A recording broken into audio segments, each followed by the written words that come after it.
Très heureux de vous retrouver en ce mercredi. Je vous assure, avant qu'on démarre cette émission, l'ambiance est réellement chaude sur le plateau. On rigole, on est très content d'être avec vous dans cette matinée. Shalom à toutes et à tous et bienvenue dans cette émission Wake Up. Pasteur Jean-Claude, shalom. Shalom, shalom. Vous allez bien? Très bien, comme Gloire à d'habitude. Jésus-Christ. Merci d'être avec nous, Jean-Richard, shalom. Bonjour Agnès et shalom à tous. On va bien. Très bien, merci. Paul Félicien aux côtés de Jean-Richard, shalom. Shalom Agnel, shalom à tous. Et puis Monsieur Léon Swanga est avec nous aujourd'hui, shalom. Shalom Agnel, shalom à tous les amis. Merci d'être avec nous. Ouais, il appelle les amis, hein, comme Jésus. Alors, Jean-Richard, dites-nous de quoi est-ce qu'on parlera aujourd'hui dans Culture Actu et le saviez-vous? Dans Culture Actu, on parlera littérature. On va surtout s'intéresser à la littérature pour jeunes. La jeunesse est une période assez charnière où il faut opérer des choix par moments difficiles. On va proposer 2 ouvrages pour aider quelqu'un dans ses choix. Et puis, dans le saviez-vous, on va parler de sport et foi chrétienne. Sport et foi chrétienne, ce sera dans le saviez-vous. Juste à ses côtés, le Trickbox, Madame Trickbox, Paul Félicia. Vous savez que c'est pas toujours facile d'intéresser les enfants aux études, donc je suis venue avec quelques astuces pour pouvoir aider justement les parents. Aider les parents. Avec Léon Songa, on parlera de la préadolescence, un âge clé. Oui. La préadolescence est une période de la vie de l'enfant sur laquelle on passe très souvent sans faire attention. C'est la période qui précède l'adolescence. Et donc, il y a bien des choses à voir là pour pouvoir aider nos jeunes à mieux vivre leur adolescence. D'accord, donc on aura la clé de cet âge aujourd'hui. C'est ça. D'accord, un âge clé. Avec le pasteur Jean-Claude, dans Méditons ensemble, nous allons méditer naturellement la parole du Seigneur comme on le fait d'habitude. Et c'est maintenant.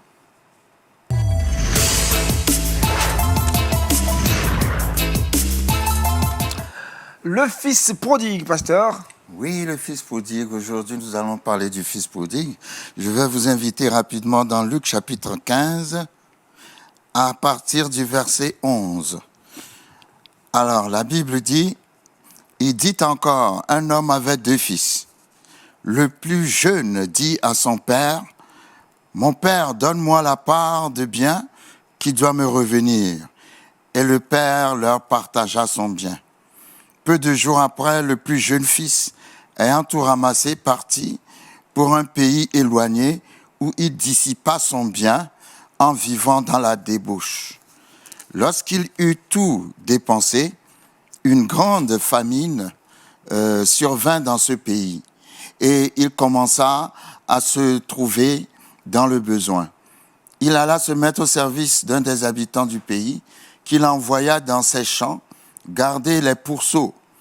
Il aurait bien voulu se rassasier des carouges que mangeaient les pourceaux, mais personne ne lui en donnait. Étant rentré en lui-même est le verset, clé de ce texte. Il dit, combien de mercenaires chez mon père ont du pain en abondance, et moi, ici, je meurs de faim. Je me lèverai, j'irai vers mon père, et je lui dirai, mon père, j'ai péché contre le ciel et contre toi. Je ne suis plus digne d'être appelé ton fils. Traite-moi comme l'un de tes mercenaires. Et il se leva et alla vers son père. Comme il était encore loin, son père le vit et fut ému de compassion. Il courut se jeter à son cou et le baisa. Le fils lui dit, mon père, j'ai péché contre le ciel et contre toi. Je ne suis plus digne d'être appelé ton fils. Mais le père dit à ses serviteurs, apportez vite la plus belle robe et l'en revêtez. Mettez-lui un anneau au doigt et des souliers aux pieds. Amenez le veau gras et tuez-le, mangeons et réjouissons-nous. Car mon fils que voici était mort et il est revenu à la vie. Il était perdu et il est retrouvé. Et ils commencèrent à se réjouir. Alors la parole nous parle du fils prodigue. Ce fils qui, j'aime bien, la Bible dit, le plus jeune, un homme avait 2 fils et le plus jeune. Vous savez, souvent, pas souvent, dans nos assemblées, les gens les plus jeunes dans la foi sont plus audacieux que les plus vieux qui sont assis là et qui ne veulent que rien ne change. Les conservateurs. Ouais, voilà le mot, les conservateurs. Mais quand les jeunes viennent, parce qu'ils sont jeunes dans la foi, ils sont vraiment audacieux, ils veulent bouger les choses, ils veulent changer les règles et tout. Sauf que parfois, il leur manque ce qu'on peut appeler la maturité. Mais le fils prodigue, par rapport à son frère aîné, avait un avantage.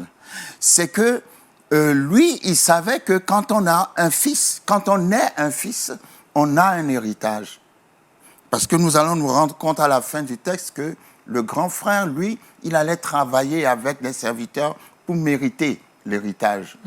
Mais le plus jeune, lui, il a compris que l'héritage n'est pas pour les serviteurs, l'héritage est pour les fils. Et la Bible va dire qu'il va réclamer son héritage, mais là où il a commis une erreur, c'est que l'héritage se donne après le constat de la mort. Et là, le père était encore vivant. Si c'était d'autres parents, ils allaient vraiment le prendre très, très, très, très, très mal. Mais le père, la Bible nous dit que le père va lui donner sa part. Et il va partir. En fait, il fallait qu'il attende le constat de la mort, c'est-à-dire il fallait qu'il attende dans son cas que lui-même, il meure à lui-même d'abord. C'est-à-dire qu'il fallait qu'il attende qu'il soit mûr, qu'il fasse, qu'il arrive à un état où la chair est morte.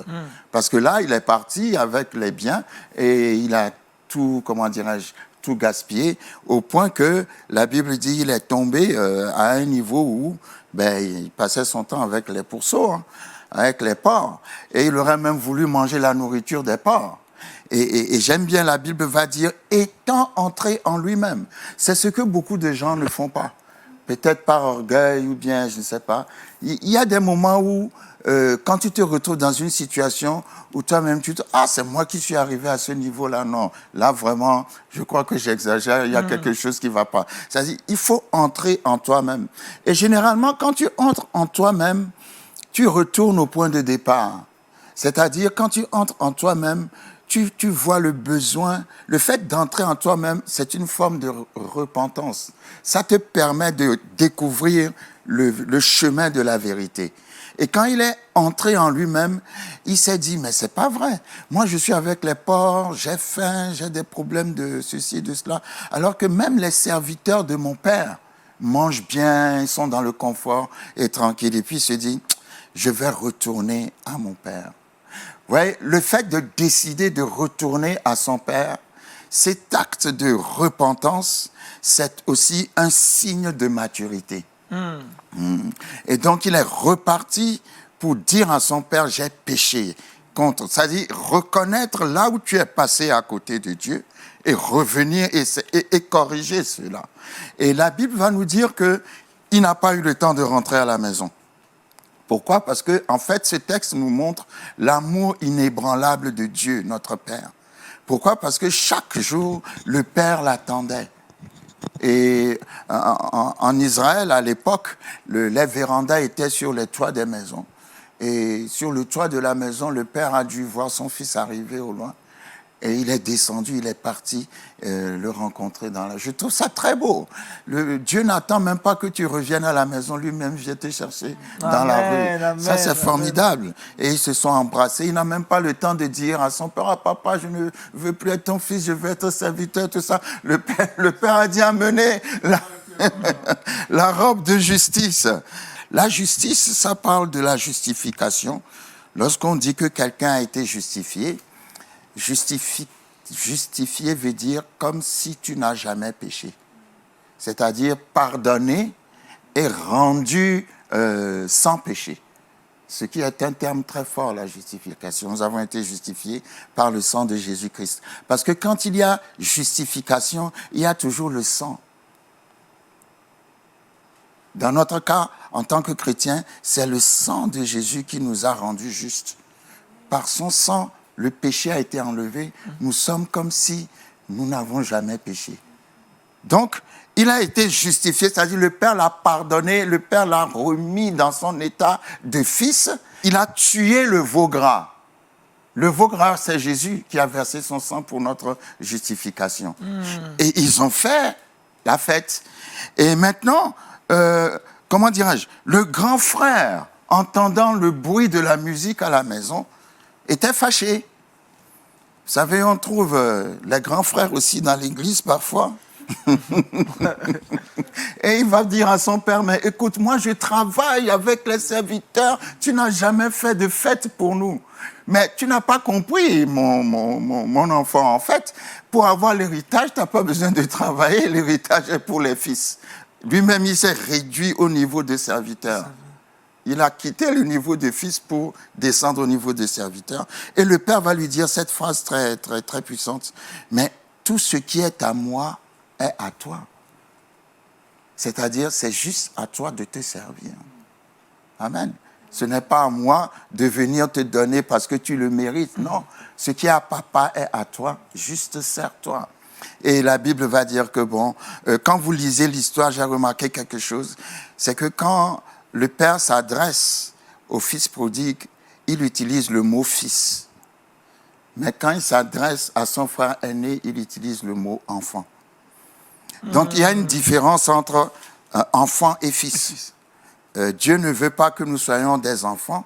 C'est vrai, nous devons passer par l'état d'enfance, mais Dieu veut que nous soyons des fils. Et le mot fils est aussi appliqué aux femmes en tant que fils. Ça reste au masculin. Les femmes sont aussi fils que les hommes sont fils. C'est un mystère. C'est un mystère. Donc, le fils, ça parle de la personne qui est mûre et qui peut gérer la maison comme papa.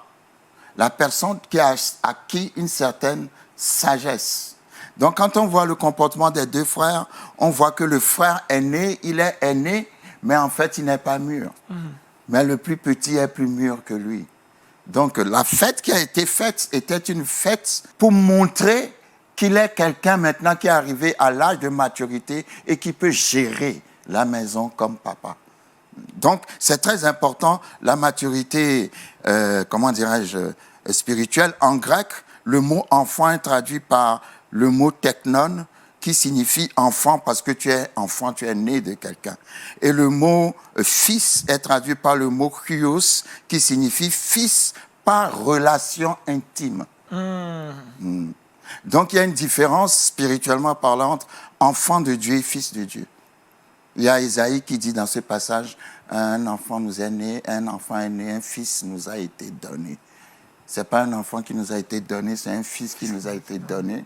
Parce que Dieu veut que nous soyons des fils, que nous arrivions à un niveau de maturité où nous n'avons pas cette honte, si nous faisons quelque chose de mal, d'entrer en nous-mêmes et de revenir vers papa, qui nous aime toujours et dont l'amour ne s'épuisera jamais pour nous.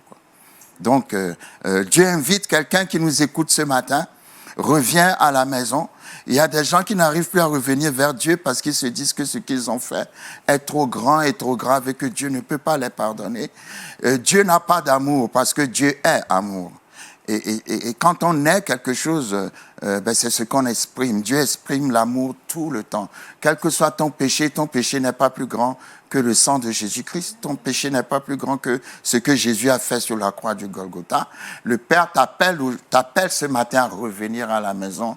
Il dit, je t'attends même dans la rue. Je ne te laisserai pas le temps de rentrer à la maison si tu décides de revenir vers moi. Je viendrai à te rencontrer. Amen. Amen, amen. Merci, pasteur. L'enfant, prie. le fils prodigue, le fils prodigue. Pasteur, alors, quels sont les signes distinctifs entre le fils et l'enfant?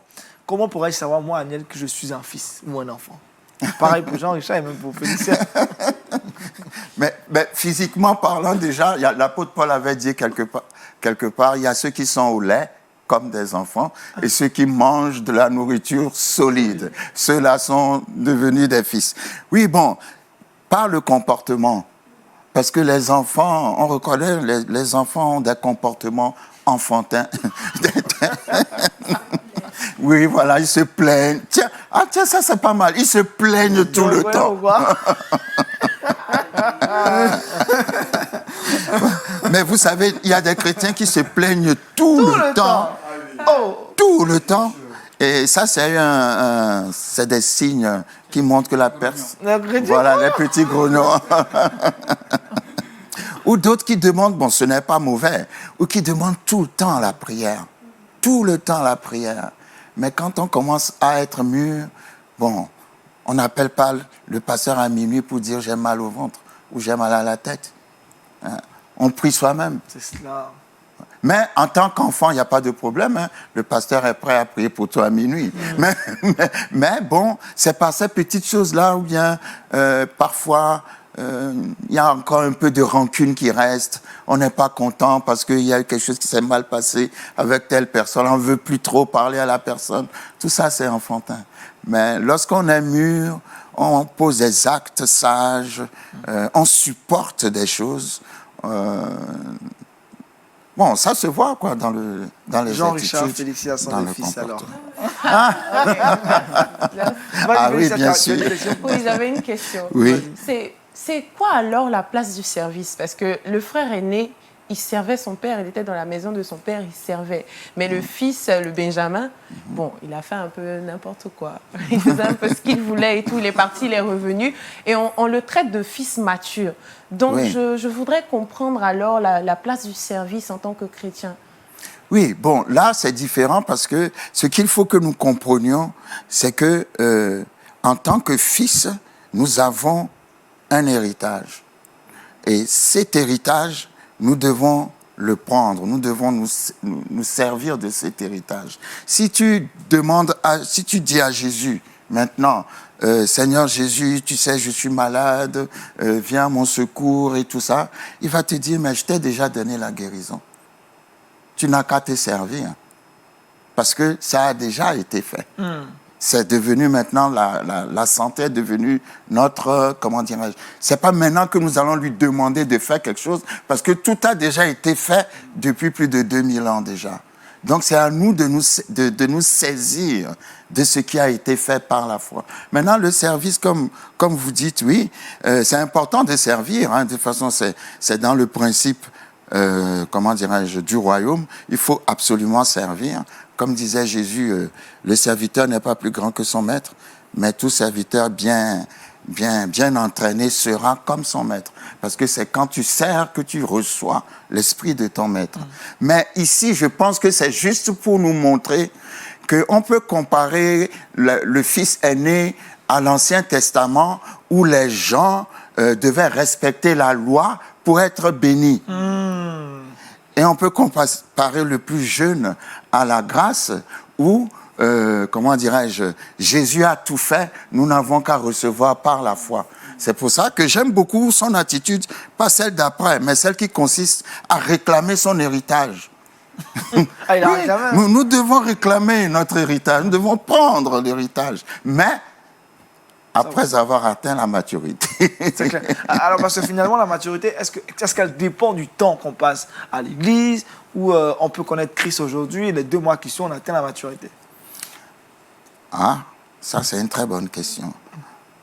Oui, c'est vrai, ça dépend des gens. Il y a des gens qui atteignent la maturité très vite et il y en a d'autres, ça prend encore plus de temps. Tout dépend du Saint-Esprit, hein, de la sagesse que le Saint-Esprit met en toi. En fait, on ne peut pas dire après 3 ans tu es mûr ou bien après 4 ans tu es mûr. Ça dépend aussi des expériences de la vie. C'est cela. Il y a des gens qui ont connu tôt beaucoup de tribulations dans la vie et ça les a amenés à être plus mûrs que d'autres qui n'en ont pas connu. Et justement, le fils prodigue, Il a connu beaucoup de Ah oui, Quand il voilà. va manger avec les porcs, quand il revient, quand il aura de l'argent, il saura comment gérer ça. Maintenant, il saura comment gérer l'argent. Bon gestionnaire, tu blagues quoi. Ah ben On voilà. a la valeur de la nourriture. On joue pas avec ça. Alors, Léon Songa, est-ce que à l'âge de préadolescence, on peut parler déjà de maturité? On est certes enfant, est-ce qu'on est fils ou on est mature à ce niveau? On est enfant. On est enfant. On ne peut pas parler forcément de maturité, mais on peut préparer nos jeunes à être matures, À être mature. dans leur adolescence. C'est justement l'objet de notre intervention ce matin. Lorsqu'ils sont dans la préadolescence, c'est un âge où on ne fait pas forcément très attention. Et quand on rentre dans l'adolescence, il y a beaucoup de dégâts.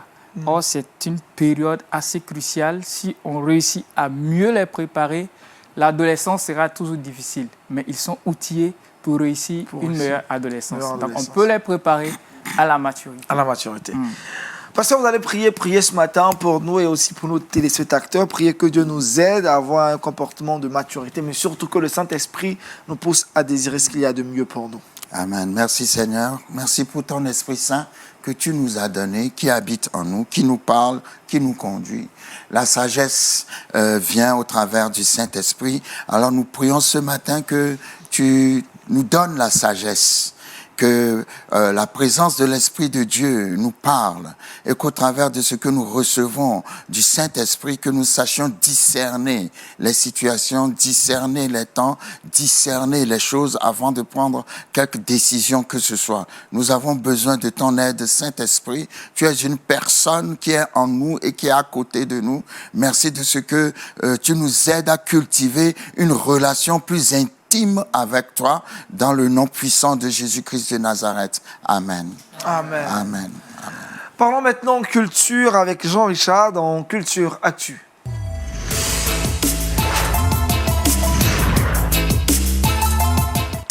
Jean-Richard, sur la table, littérature, ouvrage pour les enfants, pour les jeunes.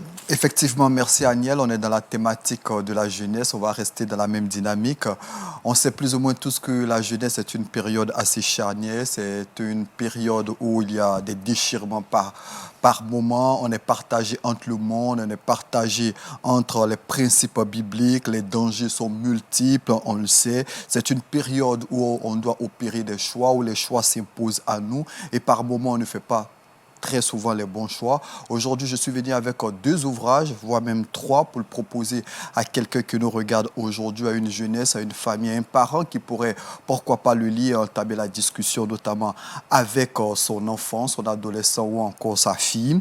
Eh bien, le premier ouvrage que je présente, vous le voyez chez vous, c'est Un mot aux étudiants.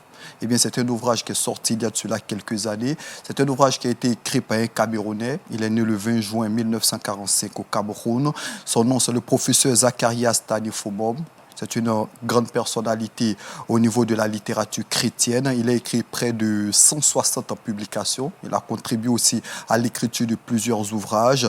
Malheureusement, il s'en est allé en mars 2009, mais il a laissé quelque chose à la postérité. Dans cet ouvrage, il parle de son expérience personnelle, de son expérience notamment avec les étudiants qu'il a eu au quotidien. Il dit notamment que la période universitaire est une période assez charnière dans la vie de tout un chacun. C'est une période où très souvent les sectes recrutent les étudiants. C'est une période de déviation sexuelle. C'est une période où plusieurs études montrent que c'est à cette période-là que très souvent, beaucoup de jeunes chrétiens abandonnent la foi. C'est une période très souvent où il y a des difficultés, où on s'attache par moments à des personnes qui ne sont pas forcément de bonne moralité. Il interpelle donc à travers ce ouvrage non seulement les jeunes, mais il interpelle aussi les parents d'avoir un regard sur les enfants lorsqu'ils sont à l'université, parce que c'est une période où très souvent l'adolescent ou le jeune est abandonné à lui-même. S'il veut, il part au cours, il part en amphi, personne ne le surveille. C'est une période également où il interpelle l'Église. L'Église doit prendre d'assaut, pourquoi pas, les cités universitaires, les amphithéâtres, pour porter notamment le message de Jésus-Christ. C'est un ouvrage assez poignant, sorti, c'est vrai, il y a de cela quelques années, mais c'est un ouvrage que je tiens, pourquoi pas, à recommander à quelqu'un ici. C'est un ouvrage assez petit, 94 pages, qui se vend pratiquement dans toutes les librairies, puisqu'il a été un best-seller il y a de cela quelques années, mais c'est un ouvrage que je pense est d'actualité. C'est un livre qui renverse la plupart des idées reçues, des perceptions. C'est un ouvrage, en tout cas d'actualité, comme je le disais tantôt, que je vous recommande vivement. Le deuxième ouvrage que je propose à quelqu'un qui nous regarde, c'est un ouvrage qui a été aussi un best-seller. Il est sorti, lui, en 1985. De nombreuses années.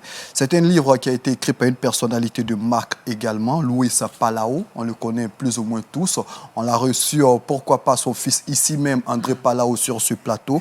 Luis Palao qui est né en 1934. Il est âgé aujourd'hui de 85 ans. C'est un évangéliste chrétien international de renommée internationale. Les chiffres montrent qu'il a parlé de Jésus-Christ à près de 25 millions de personnes dans plus de 70 pays à travers le monde. Et il a remarqué une chose, son ministère était singulièrement basé sur la jeunesse. Et il a remarqué que les jeunes, ça donnait très souvent, avaient des difficultés dans leur choix quant au mariage. Et c'est au regard des discussions, des rencontres avec un certain nombre de jeunes qu'il a décidé de sortir cet ouvrage.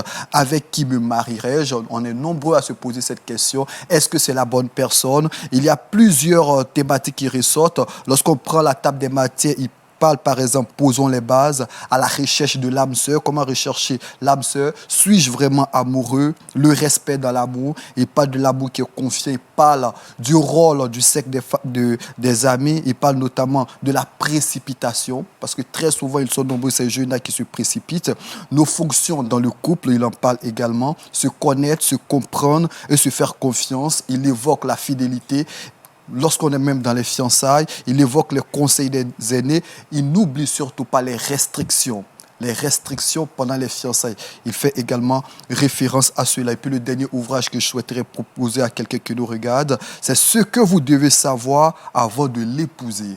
Ah oui. Qu'est-ce qu'on doit savoir avant d'épouser l'âme sœur? Véritablement, c'est un ouvrage aussi qui, je pense, est d'actualité. Lui, il est plus volumineux, 149 pages. C'est un ouvrage qui a été écrit par Fatih Eriola. Elle est missionnaire. Elle a écrit avec son époux Philippe. Ils sont missionnaires depuis plus de 20 ans. Ils se basent sur leur expérience personnelle. Ils parlent du mariage qui est en crise, l'Église qui nie échappe pratiquement pas, puisqu'on parle de divorce même aujourd'hui dans l'Église. À travers ces ouvrages-là, je voulais pourquoi pas inviter les jeunes non seulement à rester scotchés au Seigneur Jésus-Christ lorsqu'ils sont étudiants et à opérer les bons choix lorsqu'on veut rentrer dans les lieux sacrés du mariage. Waouh.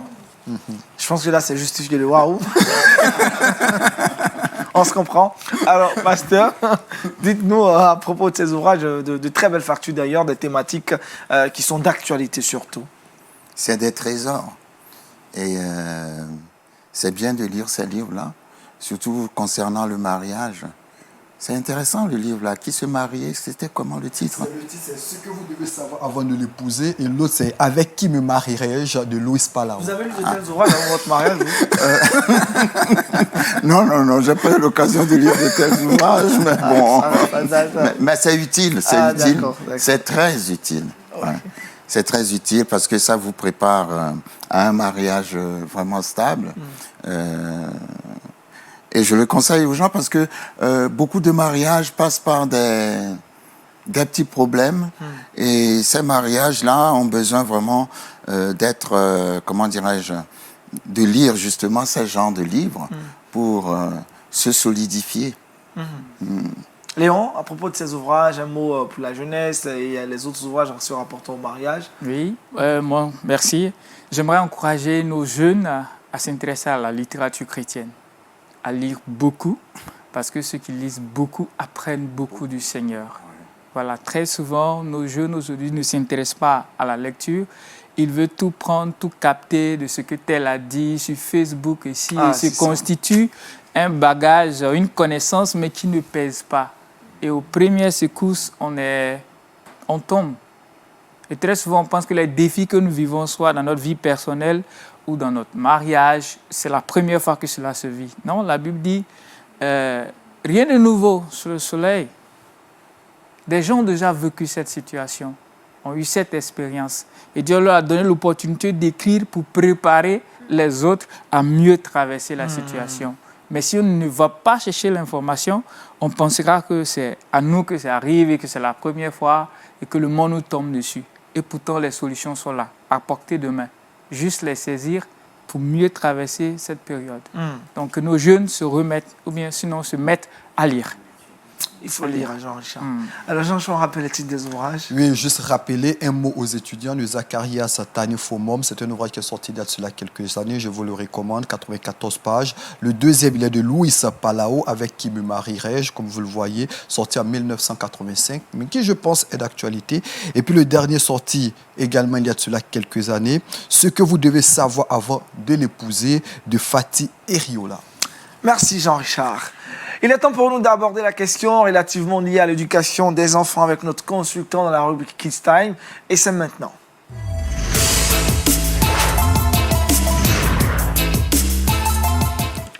La préadolescence, un âge clé, le thème que nous abordons avec Léon Swanga. Alors, l'âge clé, la préadolescence, on considère de 10 à 12 ans. C'est ça. Allez-y. On considère de 10 à 12 ans, mais pour les jeunes filles, sinon pour les filles, on peut prendre un peu plus bas à partir de 9 ans. Et les garçons, on peut avancer un peu à l'âge de 13 ans. 13 ans. Parce que les filles sont généralement plus précoces. Elles évoluent un peu plus vite que les garçons. Donc, mais on considère 10 et 12 ans. c'est la préadolescence. Pourquoi nous nous intéressons à eux particulièrement aujourd'hui? On dit préadolescence, c'est la période qui précède l'adolescence. Et qui dit adolescent, très souvent on a peur, on a de mauvaises expériences, il y a des défis et tout ça. Tout ça se justifie plus ou moins par beaucoup de phénomènes. Mais si ils sont préparés, ils sont outillés, c'est une période qu'ils traverseront avec des secousses, mais avec une ceinture de sécurité. Ils seront plus outillés. C'est pour ça que nous abordons le sujet aujourd'hui. Alors, que dit la Bible des préadolescents, les 10 et 12 ans? Prenons l'exemple de la culture juive, qui par essence est la culture biblique. Les enfants de 12 ans sont préparés à rentrer dans l'adolescence. Lorsqu'ils ont 12 ans, ils passent une cérémonie qui s'appelle la bar ou la bat mitzvah. La bar ou la bat mitzvah. À cette occasion, les préados sont accueillis par les adultes, reconnus maintenant comme responsables de leurs actes. Et cette cérémonie se précède d'une période de formation, de préparation, où ils ont l'occasion d'être avec des adultes, d'apprendre des choses sur la culture, sur la Bible et sur la loi. Et déjà à 13 ans, ils sont considérés comme adultes. Quand nous regardons l'histoire de Jésus, on parle de Jésus de sa naissance à l'âge de 12 ans au temple et on revient sur à 30 ans quand il commence son ministère. Pourquoi 12 ans? On ne parle pas de Jésus entre deux, mais 12 ans particulièrement. C'est parce que c'est une période importante dans l'évolution de la vie d'un enfant. À 12 ans, Jésus se trouvait où? Au temple, en train de discuter avec les chefs de la loi et tout ça, parce qu'il avait déjà une bonne maîtrise. C'est vrai, on se dirait que c'est parce que c'est le Fils de Dieu. Oui, c'est le Fils de Dieu, mais ce n'est pas parce qu'il était le Fils de Dieu qu'il était au temple. C'est parce qu'il a reçu cette formation, cette préparation qui peut l'amener à discuter des choses de la loi, parce qu'il a été préparé à cet âge-là. Le pasteur parlait tout à l'heure d'enfants et de fils. Donc, quand on parle d'enfants, c'est moins de 12 ans. Et ceux qui sont matures, après 13 ans, parce qu'ils ont fait ce rituel ou bien cette cérémonie de passage à l'âge de la maturité, c'est les 13 ans. Ça, c'est les fils. Et la période est importante parce que si ils ne sont pas préparés, dans la culture juive bien sûr, ils ne pouvaient pas par exemple aller en guerre. On sait que tous les Juifs dans le désert étaient préparés à aller en guerre. Nous lisons dans Juge 9, verset 54. « Aussitôt, il appelait le jeune homme qui portait ses armes et il lui dit « Tire ton épée et donne-moi la mort, de peur qu'on ne dise de moi, c'est une femme qui l'a tué. » Le jeune homme le perça et mourut. Un autre passage, 1 Samuel 14, 1. Un jour, Jonathan, fils de Saül, dit au jeune homme qui portait ses armes, « Viens et poussons jusqu'au poste des Philistins qui est de l'autre côté. » On parle de jeune homme. À 12-13 ans, on devrait être à la maison. Qu'est-ce qu'ils font pendant qu'il y a la guerre? Parce qu'ils ont été préparés. À 13 ans, le jeune juif peut participer à des réunions, à des rencontres. Il a l'âge adulte. Et ce fils prodigue a fait certainement sa bar mitzvah qui lui donne d'être mature. Par contre, son aîné, bien sûr, a fait la bas mitzvah, mais qui n'a pas vraiment compris sa position. Et c'est ce qui a encouragé l'autre à revenir. Alors, c'est une période importante et l'ennemi l'a compris, le monde l'a compris. Ils sont ciblés. Parce que bientôt, ils seront matures, ils vont prendre des décisions, il y aura des changements dans leur vie. Les grands choix doivent être opérés pour leur vie. Et ces choix qui vont les impacter pour tout le restant de leur vie. Donc, vous allez voir que tous les programmes télé, tout ce qui est article de commerce, de vente de chaussures, de vêtements, de jeux et tous les programmes de télévision, pour la plupart, se concentrent sur cet âge. Entre les 10 et les 12 ans. Parce que c'est une période où on peut vendre beaucoup d'habits, parce qu'il y a beaucoup de changements. L'enfant grandit, les chaussures, ça passe vite, le besoin, il est grand. Et à la télé, la plupart des clubs de petits sont basés sur cette tranche d'âge. Les gens ont pensé, les gens ont compris que si là, on commence déjà à préparer leur esprit, plus tard, ils garderont cette fidélité à notre chaîne, à cette club de petits, à cette émission ou à cette lecture. C'est pour ça que c'est une période assez importante. Et malheureusement, on n'y prend pas garde. L'enfant a 10 ans, si, il est cool. Et à 10, 11, 12 ans, on ne fait pas très attention à lui. Et paf, le lendemain, il rentre dans un autre âge. Et puis, il y a un changement brutal. Très souvent, on est surpris de ce comportement, mais il était comme ça, il aimait le Seigneur, il priait, et bientôt, j'ai vu beaucoup de parents se plaindre dans cette situation. Alors, pour mieux les comprendre, nous allons nous mettre dans la peau d'un adolescent, d'un préadolescent. Donc, Léon devient préado. Et je vais vous dire qui je suis, quels sont mes besoins, qu'est-ce que j'aime et qu'est-ce que je n'aime pas. Dis-nous. Voilà, et ça va vous permettre de savoir qui je suis, qui est préado. Quand vous allez voir un préadolescent, ça vous aidera à vous avoir une meilleure relation avec lui. J'ai entre 10 et 13 ans et je suis une machine à réfléchir et à faire. Une machine à réfléchir et à faire. Le préado, c'est tilt, il réfléchit. Il a toujours une idée superbe. Waouh, j'ai vu quelque chose. Tiens, j'ai vu ceci. Et il a toujours quelque chose à découvrir. Il fait des expériences. C'est là qu'ils font beaucoup d'accidents. Les préados se cassent beaucoup les bras, les pieds et tout ça. Parce qu'il a vu quelque chose, je vais essayer. Son cerveau tourne assez. Mon nom hébreu est Nar, qui veut dire un jeune qui se libère, qui se dégage, qui cherche à voler de ses propres ailes, comme un adolescent. Mes émotions sont un peu étouffées pendant quelques années et on m'a dit que c'est ainsi que je puisse me concentrer sur le fait de réfléchir et de faire. Beaucoup alors, excusez-moi si je ne réalise pas trop souvent quand les émotions sont importantes. Qu'est-ce qu'il essaie de dire ici? Le préado, ses émotions sont en jachère et sa réflexion est en activité. Le contraire se passe quand il devient adolescent. L'adolescent, ses émotions explosent et sa capacité de réflexion est plutôt en jachère. C'est pour ça que les ados, très souvent, même s'il est brillant, vous allez constater que l'adolescent, les résultats scolaires baissent un tout petit peu. Parce que les mutations, permettez-moi l'expression, dans son corps, l'amènent à chercher plutôt à se comprendre.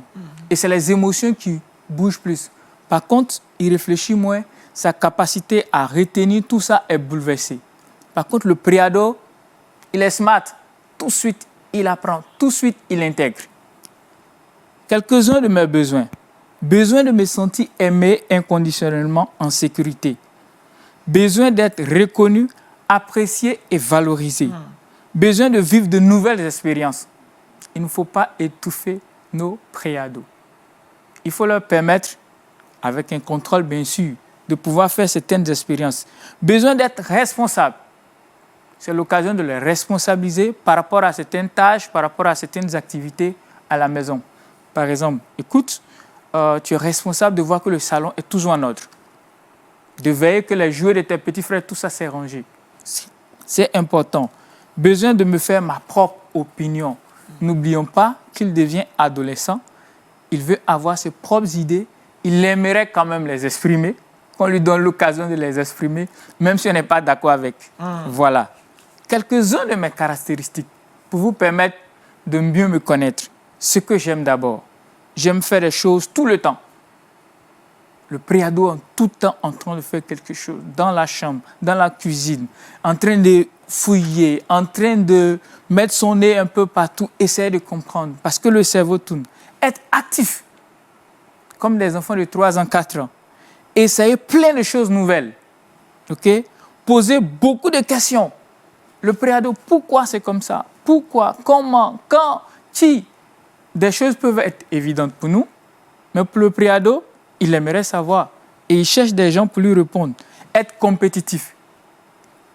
Si vous avez des préados dans votre classe, pour les moniteurs ou bien les enseignants, ils aiment être compétitifs. C'est-à-dire des jeux qui les mettent en compétition avec d'autres personnes. Et surtout avec le sexe opposé. On va revenir là-dessus. Argumenter et discuter pour savoir ce que vous pensez, si ce que vous pensez est vrai. Un préado va vous confronter. Vous allez dire quelque chose, mais ne pensez pas qu'il va avaler ça et puis « Ah, tonton, tu as dit ça, mais pourquoi, mais comment et quand ?» Donc, si vous n'avez pas le temps de le convaincre, attention à ce que vous dites. Ce que je n'aime pas trop, être avec des enfants de sexe opposé. Je le disais tout à l'heure, ils sont compétitifs. Si vous avez des préados et que vous voulez faire des jeux, si vous voulez que votre jeu passe, il faudrait confronter filles et gars. Faites des jeux, des compétitions où les filles sont opposées aux garçons. Si vous les mélangez, ce jeu ne va pas marcher parce que la fille ou le garçon est capable d'accepter de perdre, de faire perdre l'équipe parce qu'elle ne veut pas se frotter. Puisque les émotions sont en jachère, sont au repos, quand on dit un sol est en jachère, c'est un temps de repos, n'est-ce pas? Leur sensibilité, on a l'impression qu'ils n'ont plus de sensibilité. Vous venez dire à un préado, tante telle est décédée, pendant que tout le monde pleure, pendant que tout le monde s'affole, elle est décédée de quoi? Vous voyez Jésus à 12 ans au temple, on le trouve, on lui dit, mais ça fait 3 jours qu'on te cherche. Pourquoi me cherchez-vous? Ne savez-vous pas que je dois m'occuper des affaires de mon Père? Pas d'émotion. Voilà. On dirait dans notre culture que Jésus, il a manqué de respect, n'est-ce pas? Mais les émotions, ce n'était pas ça le plus important pour lui. C'était ce qu'il était en train de faire. Il était en train de poser des questions. Il était en train de confronter les sages, les docteurs de la loi pour mettre en pratique ce qu'il sait et apprendre. C'était ça le plus important pour lui. Être embrassé. Le préado, les bises et tout ça, c'était quand on était tout petit. Donc, évitons moins. Être assis calme trop longtemps. Évitons de... Reste tranquille. Assieds-toi. Ne bouge pas. On peut lui demander la discipline, mais le préado a toujours besoin de bouger. Donc, si vous allez quelque part où il est confiné, vous allez voir tout de suite sa main se balade. Il veut tout de suite faire quelque chose. Donc, on peut veiller à cela. Faire le même sport ou la même activité pour toujours. Très souvent, quand nos enfants sont jeunes, pour ceux qui ont l'occasion, on l'inscrit à un sport, à un jeu ou à certaines activités au niveau de l'école, même en dehors. Mais quand il devient préado, il a envie de changement. Il faisait le tennis, et puis soudain, il dit, papa, je ne veux plus faire le tennis, je veux faire le sport. Les parents ne comprennent pas. Il dit, mais tu as dit que tu voulais faire du tennis. Il dit, maintenant, je veux faire, comment on appelle, du football. Parce qu'il y a des changements. Donc, il ne faut pas être rigide. Il faut pouvoir parler avec lui, communiquer avec lui, s'attendre à des changements avec eux. Ce qui lui permet de pouvoir aussi apprendre. Parce que s'il est trop confiné, cela peut produire autre chose. D'accord. Très rapidement pour la fin. Oui, donc voici un peu qui je suis. Vous savez désormais, en tant que préadolescent, comment est-ce que vous pouvez vous comporter avec moi pour se sentir bien. Voilà. Merci tonton Léon Songa, en tout cas pour on sait plus ou moins comment tonton Léon était quand il était préado. Là il revient à son âge adulte. On active le côté adulte, maturité. C'est super. Moi ça m'a aidé de mieux comprendre pourquoi généralement dans les films on a des interdictions de moins 10 et moins 12. C'est ça. Parfois on a de graves violences dans les films de moins 12, mais c'est restreint à tous ceux qui ont moins de 12 ans, mais le 12 ans peut regarder. C'est ça. Je comprends mieux maintenant à travers cet exposé. Oui, parce que les gens ont compris que c'est une période sensible et que si là, le film, ou bien ce qu'on veut produire, ce qu'on veut vendre, passe avec cette tranche d'âge, ça marchera et à tous les coups. leur message comme ça. Ah, il faut qu'on soit très, très, très vigilant. Pasteur, c'est extraordinaire ce qu'on a appris sur les préados. Oui. Rapidement, un mot là-dessus. Ben, il faut faire très attention. Il faut, comment dirais-je, être assez réactif à leur curiosité. et ne pas les laisser. J'aime bien quand il a décrit les préados qui n'aiment jamais c'est la période où ils se cassent le plus les bras. Ils sont très actifs. Hein. Ils sont très actifs, ils courent partout. Ils ne se fatiguent jamais. Ils aiment les aventures, ces ados. Là, des aventuriers, hein, ces préados. Préados. Ah, C'est ben clair. oui, c'est vrai. Mais Bon. je pense que même certains gardent encore ce quartier de très actifs pendant leur âge adulte, comme Félicia. Comme Daniel.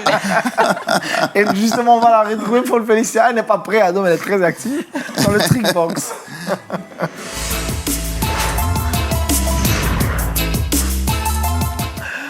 Félicia, 3 astuces pour intéresser les enfants aux études. Exactement, je vais en parler aujourd'hui. Force est de constater qu'il y a beaucoup d'enfants aujourd'hui qui ne s'intéressent pas aux études.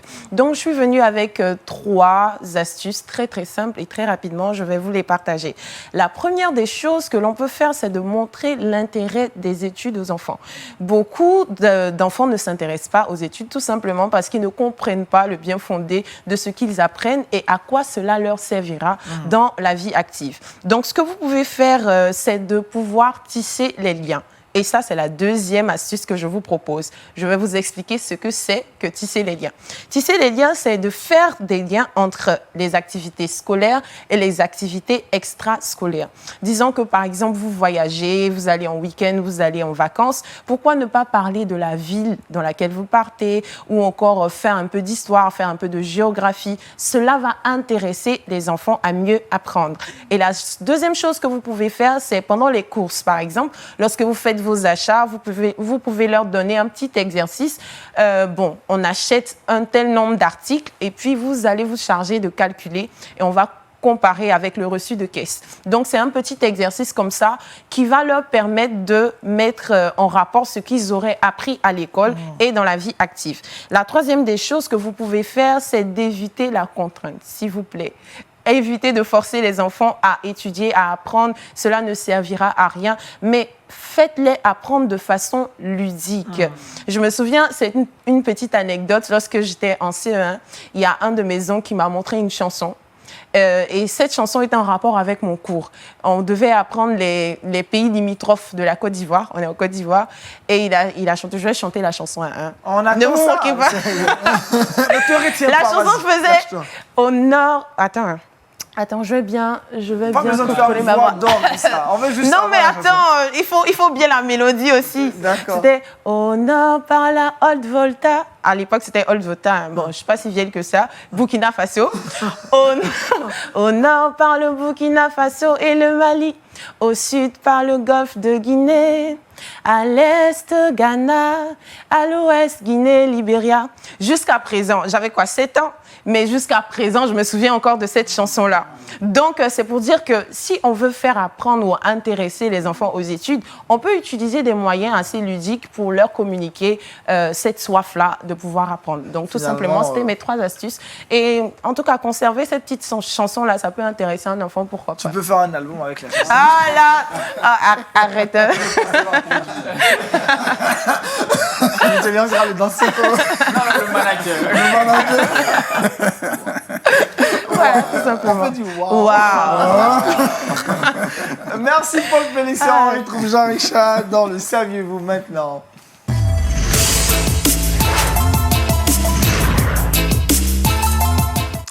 Jean-Richard, sport et foi. Merci Aniel. On commence par la traditionnelle question. Saviez-vous qui est Roberto Firmino? C'est un sportif, Jean-Richard. Je le dis avec assurance. Eh bien, Roberto Firmino est un sportif, tu l'as dit, c'est un footballeur. Il est de nationalité brésilienne. Il évolue du côté de Liverpool. On connaît plus ou moins tous Liverpool, cette formation en première ligue anglaise. Roberto Firmino est né le 2 octobre 1991, âgé de 28 ans aujourd'hui. Il a évolué notamment du côté d'Offenheim. C'est en Allemagne. En 2015, il est transféré du côté de Liverpool à hauteur de 40 millions d'euros. C'est un joueur qui intéresse beaucoup de personnes puisqu'il forme un trident offensif assez impressionnant avec Sadio Mané et Mohamed Salah. Une équipe de Liverpool qui est tout fait tout flamme, mais ce n'est pas ce qui nous intéresse aujourd'hui de Roberto Firmino. Eh bien, ce qui nous intéresse de Roberto Firmino, c'est qu'il a récemment partagé sur son compte Instagram la cérémonie de baptême. Eh bien, Roberto Firmino, on savait qu'il était plus ou moins attaché au Seigneur Jésus-Christ, mais depuis sa venue du côté de Liverpool, il faut dire que sa foi a été boostée par un autre joueur du côté de Liverpool, c'est Alisson Becker, qui est le portier de cette formation. Alisson Becker, même qui, depuis plusieurs années, ne cesse de témoigner son attachement à Jésus-Christ. C'est quelque chose, c'est une information que nous on tenait à passer. On a vu ces images qui nous ont véritablement égayés. Il dit désormais qu'il va s'évertuer à être le disciple de Jésus-Christ, de parler notamment de Jésus-Christ. On sait que le football est un catalyseur d'intérêt. Les uns et les autres, les plus jeunes affectionnent le football. Les plus jeunes ont pour modèle ce type de joueurs que sont Roberto Firmino. Et ces personnes-là, lorsqu'elles s'attachent à Jésus-Christ, je pense que c'est une belle victoire, puisqu'ils sont des outils d'évangélisation. Et à travers cette information-là, pourquoi pas prier pour tous ces sportifs, ces personnes-là qui sont des vitrines que nos adolescents, nos préadolescents affectionnent, afin que ces personnes-là s'attachent au Seigneur Jésus-Christ. Et par ricochet, ça peut créer l'effet domino. C'est clair. Merci Jean-Richard. Très bonne nouvelle avec ce joueur qui a montré et publié sur les réseaux sociaux, Jean-Richard, sa cérémonie de baptême. Et puis c'était un baptême par immersion, il faut le préciser. Oui, Félicia, le verset boussole. 1 Jean chapitre 4, verset 18. La crainte n'est pas dans l'amour, mais l'amour parfait bannit la crainte. L'amour parfait bannit la crainte. Très beau verset, garde-le à l'esprit tout le long de cette journée. Merci encore au pasteur Jean-Claude, à Léon Songa, à Jean-Richard, à Paul Félicia, à toute l'équipe de réalisation de Wake Up. Ce fut un plaisir pour nous de partager ces instants avec vous. Bonne et agréable journée et puis continuez de nous suivre sur l'MTV pour des programmes super édifiants. Shalom chez vous.